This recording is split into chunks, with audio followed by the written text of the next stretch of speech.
So the last time we saw Drake in the spotlight was when he released The Heart Part 6, firing back at Kendrick's record-breaking song Not Like Us. But instead of defending his name, it felt like he was digging his own grave. Let's be honest, aside from it being the worst song from the whole feud, it was just screaming pathetic. Imagine mentioning this, quote, "If I was fucking young girls, I promise I'd have gotten arrested.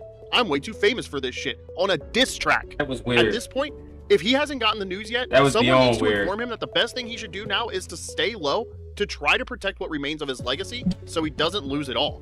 And just when it seemed like the whole beef was going down, Metro Boomin and his BBL Drizzy challenge further pushed Drake to the wall. And then finally, Drake decided to make his grand entrance. But just like he has been doing since the whole beef started, he let his fans and the entire rap industry down. Again.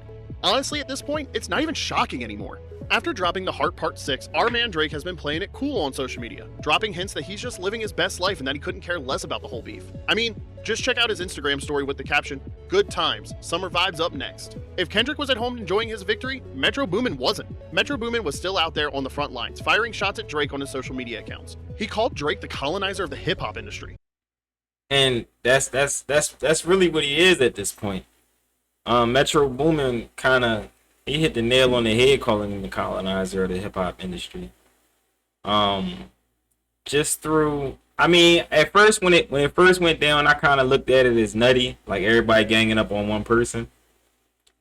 But then once I stopped and analyzed it, I was saying like, nah, this is all everybody from the culture coming together saying something is not of the culture and it gotta go.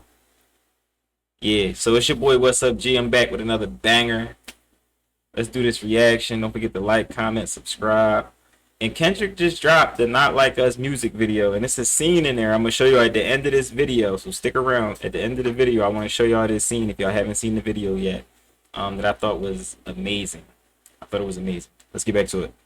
While attaching photos from Pusha T's The Story of Adidon artwork featuring Drizzy in blackface. He also went on to jab Drake about pushing 40, having his nails painted, and more. The legendary producer also claimed that Drake attempted to block Like That, the song that started the whole beef, from playing on the radio, allegedly dropping leaked emails from label attorneys that had the entire internet buzzing. Talk about adding fuel to the fire. To make matters worse, Metro released a BBL Drizzy beat to SoundCloud, encouraged his fans to record their bars over it, and promised the winner a free beat from him. I mean, who wouldn't want a free beat from a 3-time Grammy nominee? The challenge caught on fire, with folks dropping their freestyles left and right and dissing Drake. This must have ruined Drake's summer vibes because he went all out, ignored Kendrick, and went head on with Metro Boomin with a verse on Sexy Red's latest track titled You My Everything.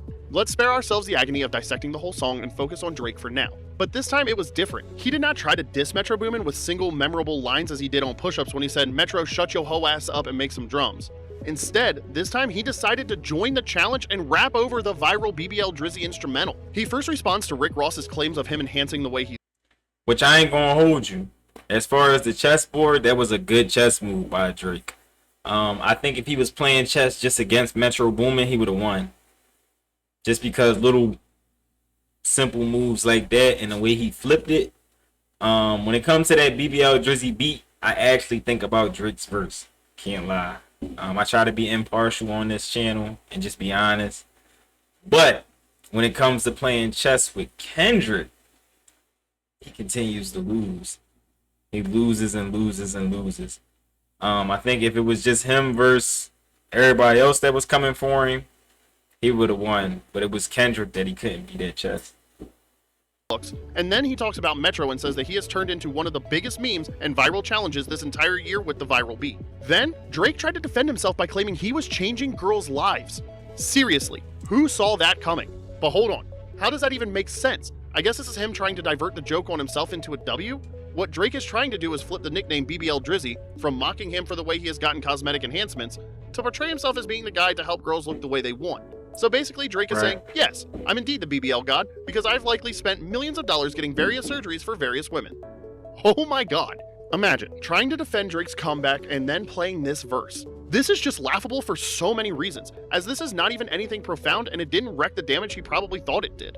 The song itself, aside from Drake's verse, was freaking terrible. It's embarrassing to music and it's a bizarre move from Drake. This track is a poor attempt to recover from the beef with Kendrick Lamar and Metro Boomin. Metro Boomin takes another W and Drake takes another L. The story could have been entirely different if he had thrown the beat back in Metro's face. Drake's attempt to rebrand himself as the financier of BBLs is quite low, The challenge Metro started with the song has gone viral, with people rapping over it in many languages. And I ain't gonna hold you, but it's still making him a simp though. In the rap game. The stakes are lower in I don't want to be the Metro king of buying BBLs. Kendrick, but his method of responding like he did to Kendrick on the Heart Part 6, and now with Metro by trying to explain the joke and detach himself from the label, looks so ridiculous. All it does is make him look worse, if not insane. This is something someone younger in the rap industry should be doing, not someone like Drake, who has been in the industry for well over a decade. If Drake had just made a few comments without rapping over Metro's beat, people might have reacted differently. But instead of giving a solid reply, by rapping over Metro's beat and trying to redefine the title, he lets the response consume the entire moment. Overall, beyond the song itself, it shows us that Drake is still so caught up in this whole feud, despite him telling us otherwise.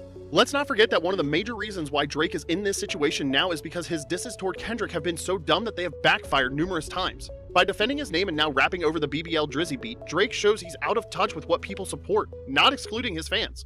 He's consistently miscalculated what listeners respond to and how to clap back at someone effectively. This is quite laughable for someone who has been bragging that he is the best rapper in the world with the best pen. Once upon a time in the rap industry, one thing Drake's rivals were always worried about until now was his ability to craft record-breaking songs even in the middle of a diss. For example, back in 2015, he famously destroyed the then highly respected Meek Mill in a rap battle. Drake took down the street-savvy rapper known for his energetic performances on the mic by releasing Charged Up, and then the hit record Back to. But this the thing though, who really beat Meek Mill at this point? Because he got so many writers, we don't know who even wrote that. And on my last video, I was talking about, just how he has a problem with going at people's girlfriends and going at people's wives. And I told that story about how DJ Drama paid him for a verse and he went for DJ Drama's wife. And he actually was successful in getting at his wife. But it was crazy because the same thing that he keeps doing to everybody and starting all these beefs, messing with their girls, messing with their wives, that was also his downfall. Let me talk about the chain of events that happened with that. He did that to DJ Drama, right? It was his karma. He did that to DJ Drama. From doing that to DJ Drama always felt slighted and he always had malice towards Drake. Malice meaning like he always had like a hatred towards Drake. So his first opportunity, he gave his reference tracks up to Meek Mills, who then one day had an argument with Nicki Minaj in the store over some money, and Meek Mills hopped on the internet and said, "Don't compare me to Drake. He don't write his raps." But none of this ever happens if Drake wasn't being a weirdo and going at DJ Drama's wife. It was a crazy chain of events where his whole career could have went in a different path.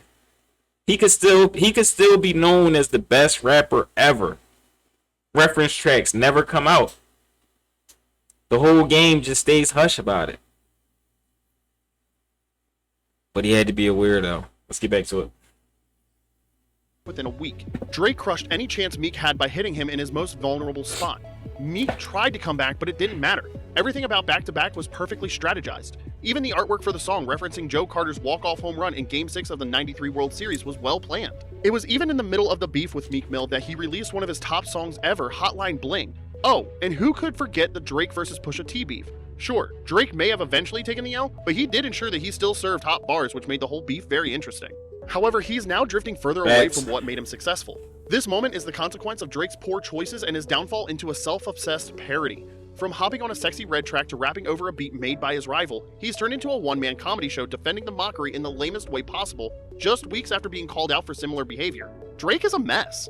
What once had fans cheering now has them scratching their heads in confusion. Everything that happened with Kendrick, Future, Metro, and others is taking up more space in his head with each moment. Drake is doing Kendrick and Metro's jobs for them by bringing their bars to life and feeding into the very ideas and jokes that they created, which only gives them more validity. Instead of facing off with his rivals, he's fallen into the trap of turning a rap beef into a career-altering moment by fighting himself. From gaslighting and over-explaining on the Heart Part 6 to running around with the artist he got mocked for being with, Drake turns subliminals into moments where it's clear everyone's gathered around, popcorn in hand, laughing at him, not with him. This is so pathetic that Kendrick and Metro no longer need to respond. Drake is now battling the ideas they planted in his head and is now fighting with the ideas that they have put into his head, which despite his claims of being the chess master who can never be broken or outsmarted, have changed everything about Drake right now. At this point, I don't think there's a way for Drake to redeem himself and regain respect. The smart move would have been to hit pause, take a breather, and let the whole steam blow over, but instead, he keeps appearing on features, alluding to these feuds as if he's unaffected. Each reference turns into an over-the-top and corny moment, adding fuel to an already burnt-out fire and making him look worse. If he doesn't hit the brakes and come up with a fresh game plan, Drake is going to stay trapped in this state of limbo where, no matter what he does, he cannot escape his failure. Additionally, I say this because I have a feeling this whole beef is not over yet. Even if the beef with Kendrick might be over, the other mini beefs with other artists, especially Metro Boomin, is far from over, as long as they keep mentioning each other on newer tracks. So for now, fingers crossed, we'll just have to wait and see what happens next. Let me know what you think about this new Drake feature. Do you think it's actually good and I'm just overreacting? No, that new Drake feature is trash. All the music he's been releasing is trash. It ain't really hitting like that, cause we don't look at him the same. But earlier I alluded to Kendrick dropping the Not Like Us video. If you haven't watched it, you gotta watch it. But there was a scene in the video, I'm gonna bring it up right now, that I thought was fire. And this is what I mean by the chess match. There's a chess match going on. I'm not going to play the video because I don't want to get hit for copyright. But look at this scene about 3/4 into the video of Kendrick just standing there. And there's an owl inside of a cage. And the owl looks somewhat sad. And it looks like it's Kendrick's prisoner almost. You know, Peter, don't come for me. You know I love him. But yeah, man. That's fire. That's the chess match. Just subtle things. Also within this video, Kendrick got his baby mom in there. And she dancing with the kids having fun. So there goes that angle for Drake. Throw that out the window. And here goes your owl. You the man of the owl. The owl's caged up. You know? I thought that was great. And that's why I said you might have been able to beat Metro and Future and Meek Mill in a chess match. As I don't think they're formidable. I just don't. But when it comes to this kid, Kendrick, from the West Coast, I think maybe you underestimated the kid. Because he got a brain on his shoulders and he know what he doing with this. Alright. Right now, this video, as I record, was released 5 hours ago. It's #1 on trending for music on YouTube. And it's almost at 6 million views. That's what's going on out here. Alright. It's your boy, What's Up, Jay? Don't forget to drop a like. Leave a comment. Did y'all like the Kendrick Lamar Not Like Us video? And did you see like all the ways that he was shutting down all Drake's angles? It was well thought out. It was smart. He got some good guys in his corner that are helping shape and make sure his career is going in the right direction. Yeah. Alright, don't forget to subscribe. We're on the road to 10K. I think where we at? We almost at 2,200. So you subscribe right now, you help me get there. We keep it rolling. You drop the likes, I keep staying consistent. It's your boy, What's Up, G? I'm out, y'all. Love y'all.